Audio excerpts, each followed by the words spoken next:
Good morning, Fellowship Hi-Crest. Welcome to your Jumpstart. Today we are going to be in Judges chapter 16 and verses 22 through the end.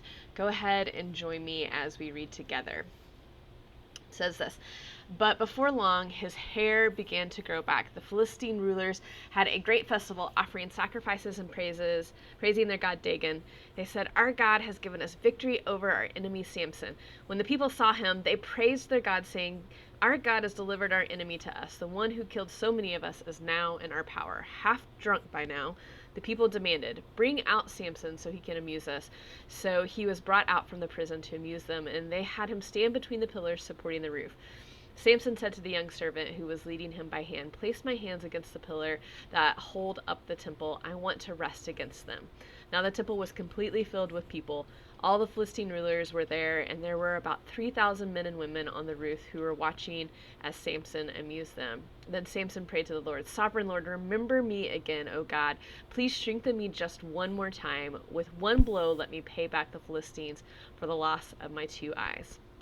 Then Samson put his hands onto the 2 center pillars that held up the temple. Pushing against them with both hands, he prayed, "Let me die with the Philistines." And the temple crashed down on the Philistine rulers and all the people. So he killed more people when he died than he had during his entire lifetime. Later, his brothers and other relatives went down to get his body. They took him back home and buried him between Zorah and Eshtaol, where his father Manoah was buried. Samson had judged Israel for 20 years. Um, as we are wrapping up our Samson story, I'm just reminded of just how tragic it is. He has opportunity after opportunity. He's called by God.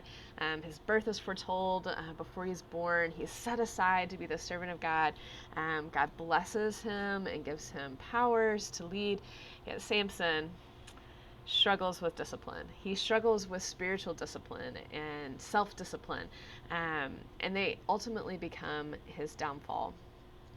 And we see in our previous story where Samson finally gives in to Delilah, tells him her secret, his hair is destroyed, and at that point we feel like, man, Samson's finally fallen. This is the end of Samson. And I'm reminded in the end of our story today, where Samson, God grants him one last time, after what it looks like to be Samson repenting and returning to God, God grants him one last miraculous physical feat to defeat his enemies.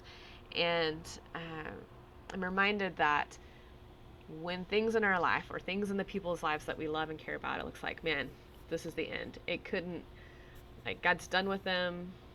They've messed up beyond messing up. They couldn't possibly mess up anymore. God's done. He's abandoned them. He's moved on. That God is never done until it's done, right? That His grace and His mercy for us are always there. He's always pursuing us.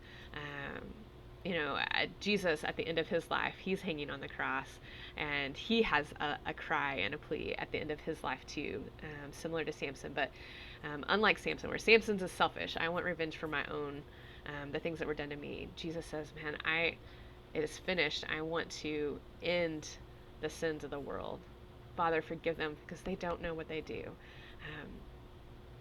My reminder to you today is that it's not finished until God says it's finished.